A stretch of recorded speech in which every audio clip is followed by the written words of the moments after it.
Alright guys, TacticalRab again today. Hope you're doing well and enjoying your day so far. OpTic Tech has officially confirmed their roster last night, and straight away OpTic LePred leaking a remarkable piece of information, talking about how in the early part of this season and even December last year, when OpTic and Seattle were undergoing negotiations to try and get Pred to the OpTic team, OpTic offered Dashy in return as part of the deal. Seattle somehow still said no to this, and I simply can't believe why. Definitely interested in your thoughts in the comment section below. Hit the like button if you enjoy.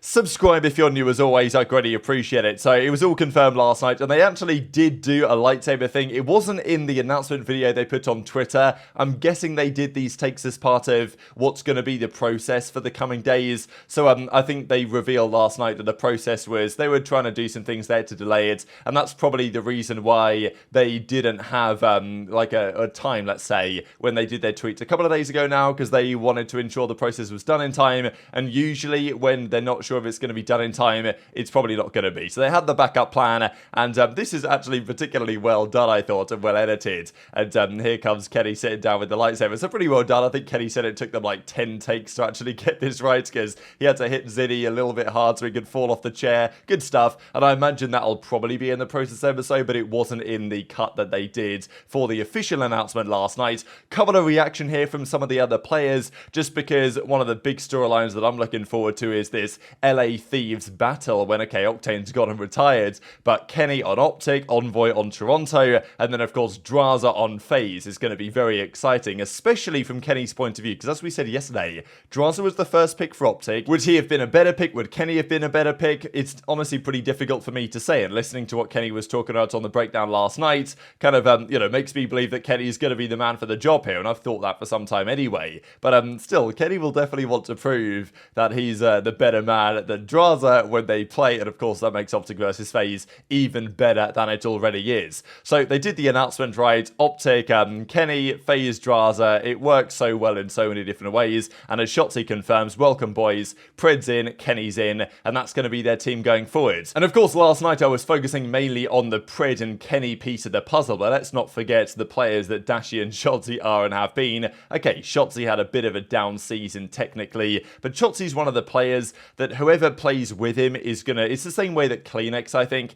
If you play with CleanX as your SMG duo, you're gonna look generally pretty damn good. He just helps you look better, and I think it's the same for Shotzzy. He helps his duo look better, and I think we saw that in some sense with Hook. Like, yes, that LAG team was pretty dysfunctional, but he went from being, a middling, pretty lower tier player, Hook did on Gorillas, to being, when he played with Shotzzy, especially at certain times, looking like one of the best SMGs in the game. So, I think that's a benefit, and Pred will just be unbelievable if that's the case going forward, and I think it will be. Dashy, as we'll talk about later today, there are some questions on the way that'll work, I think, with Kenny, but you're not going to get rid of Dashy, the talent this guy has, and you add that in with Kenny and Pred, it's just going to be pretty unbelievable. And just to look back on, right, Dashy, Shotzzy, Pred were in the All-Star first team in 2022, they were also on the All-Star second team this past season, and it's not too dissimilar to the OpTic Texas 2024 roster. I remember at the time that I said when this came out, right, so this was the All-Star second team, and I was like, well, could this be the OpTic roster for 2024? And it's not in many ways too far away at all, but it's been officially confirmed now by the league. They put out this last night, and when this graphic is coming through, then you know that it is official going forwards. But what I wanted to look into in a bit more detail is what exactly happened behind the scenes, because as Pred said last night, and I know that he was being a bit sarcastic because after he was meant to join OpTic and it didn't happen, he had to refocus. The Seattle team had to think, all right, we've just got to try and make this work the best we possibly can and run it through the upcoming events after Major 2, Major 3. I was surprised they stuck it out, let's be honest, and fair play to them actually putting some of this stuff behind them so they could stick it out and not completely break apart internally. But it's not like they got any decent results. After the first event of last season, they came second. After that, it was all downhill. So Pred says that, like, look, he's been wanting to join this team for months. Does make it a little bit interesting then as to why, or like, because those conversations with Envoy that we believe were had, and there was a question as to whether Pred actually was going to go here, but Pred said, like, yeah, I've wanted to join this team the entire time, and it was only a matter of time until it was going to be happening. And this is what makes things even crazier to me about the decision the Seattle Surge made several months ago. As Pred said 8 months ago, it was pretty much December last year, right? Major 1 goes down.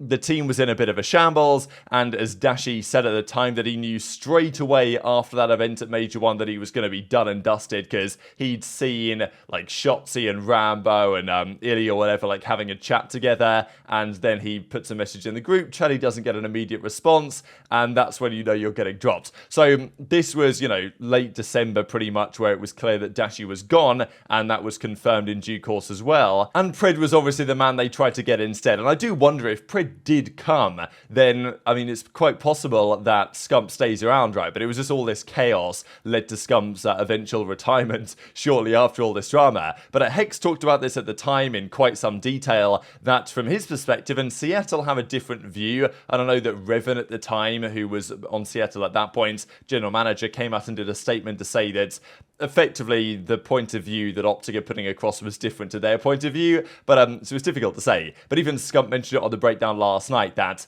Surge came up with a number, OpTic then met that number, and then Surge said, well, actually, no, I think we want this number. And then OpTic were like, all right, we'll give you that number, and then they did it again. So there was a few reasons why, like, Hex and OpTic weren't happy about this, and they felt like they had the rug pulled from underneath them when Surge all of a sudden said, actually, no, we don't want to sell Pred. Sorry, guys, about all that drama. But that was the understanding we had, that Pred was going to go to OpTic, and Surge were going to make a bag, right? We didn't know the number in question, right? It was rumored shortly after that it was like 500k, 600, 750k, like a big buyout, one of the biggest ones ever in CDL history. Let's not forget, for a player in Pred that was becoming free at the end of the season anyway. That's a massive bag to get a player for just one season. It's not like they're paying a buyout for his contract for the next 3, 4, 5 years. That's literally 6 months of work that you're going to get from Pred for paying all that money. So that would have been a big commitment from OpTic, and obviously Scump, I guess, wanted it to happen, and maybe Hex was thinking, well,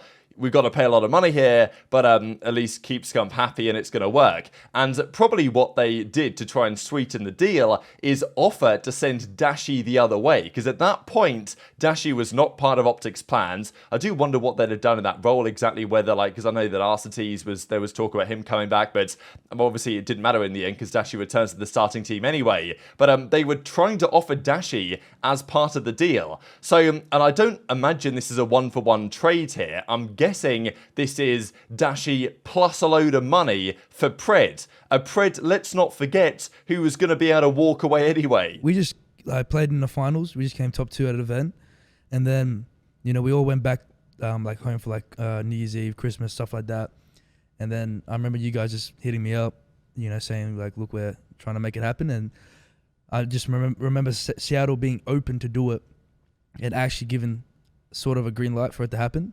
So then, you know, once it was basically like we all knew it was like honestly, it was like 95%.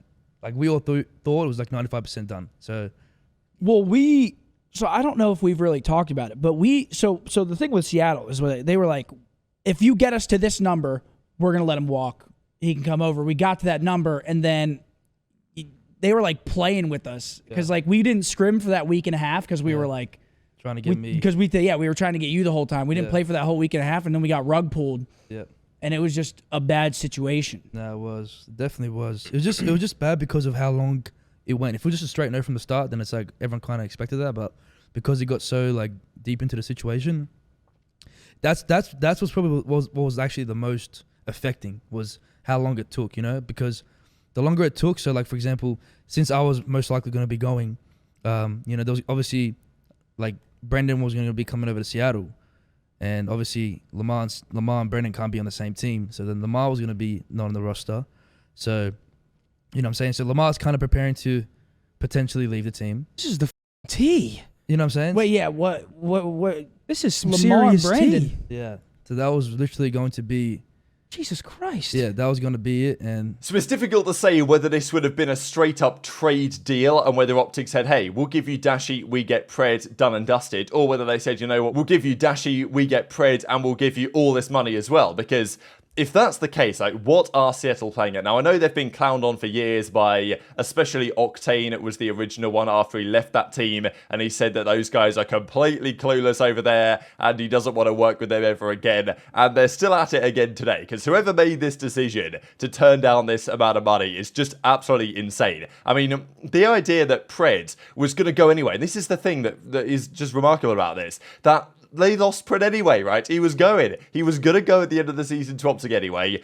Them deciding to say, no, we're not entertaining any trade arrangements or we're not entertaining any buyouts. They were stuck with Pred, who was good for sure for the rest of the season. But, I mean, is the team ever going to succeed when everyone on that team knew that Pred was going to OpTic at the end of the season? All the fans knew, and the team itself was about to blow apart, and they still stuck it out for the end of the year. Like, they were just never going to succeed. I don't see what upside they saw in keeping Pred. Now, okay, sure, they might say, well, we don't really need the money, whatever, we think that Pred's going to give us more upside, and fine. But when you then have Dashy thrown in, and it's like, well, we can get Dashy as well as some money, that's a complete no-brainer. Like, they should, even if it was just Pred for Dashy, I think they should have done it, especially because I think the Dashy had re-signed a deal going into the Modern Warfare 2 season, I think. So I'm pretty sure Pred was completely free to walk away at the end of this past season. Dashy, I think, might have actually re-signed a new deal before Champs this year, but I think he still had a new deal the previous year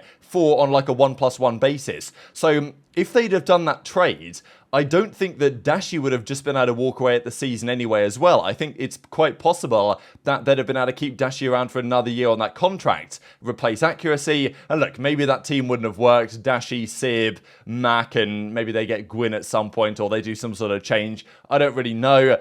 I'm not sure that team would have been great, but if you're Seattle, like, surely you can't turn down that opportunity when Pred's going to leave you anyway in a few months, which is exactly what he did, and they get nothing in return for it. So I just don't understand who's making the calls over there, that somehow OpTic, and OpTic, it's a blessing in disguise for them that Surge said no in the long run, because now they actually get to have Dashy and Pred on the same team, and who knows if they traded Pred for Dashy, and now they thought a few months later, this time of the season, that, oh, actually, yeah, we probably want Dashy to build around our team next year, and then they go and talk to Surge, and Surge say, actually, no, we're not interested in any changes, guys. So I just find this just remarkable, right? And it does go back to what Octane said a few years ago when JoeDeceives was there, and the decision making on Surge was not the best, and Octane was like, look, I never want to work with any of those guys ever again, because they just do not know how to run a Call of Duty team. And I don't know how many of the staff over there behind the scenes have changed over the coming years, but yeah, that is a move that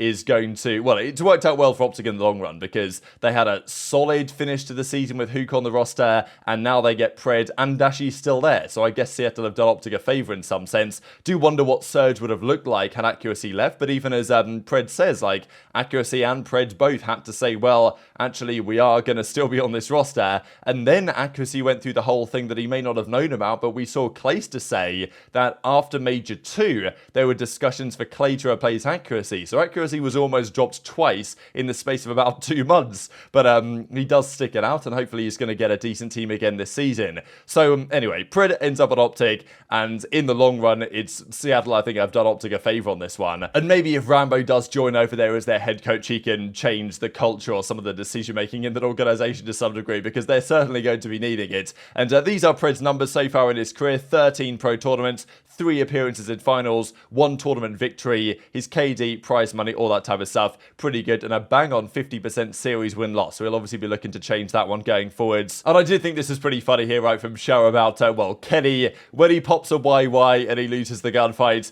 you know, here comes the crowd out in force, and we always talk about this with OpTic teams, who the scapegoat's going to be, and there's always a scapegoat with OpTic, that's how it works, and if it's not one of the players, it's the coach. That's just, like, how things go, and, you know, they're going to have some tough losses as a team, and someone's going to take the fall. Kenny's probably going to be the guy, but I think he's going to welcome that pressure to some degree, because, yeah, people aren't going to really call out Shotzzy, or I think Dashy's maybe getting closer to that point, just because if this team doesn't work, there will be questions raised about Dashy, and we'll talk about that later on today. But very much enjoyed to hear your thoughts in the comment section below. Hit the like button if you enjoyed, subscribe if you're new, take care, and I'll see you next time. Farewell words to Seattle Surge. Dear Seattle Surge, there's quite literally 3 people that I've talked to that I like. Or total. None of you know how to run an organization or be in Call of Duty. Okay. And yeah, that's my parting gift.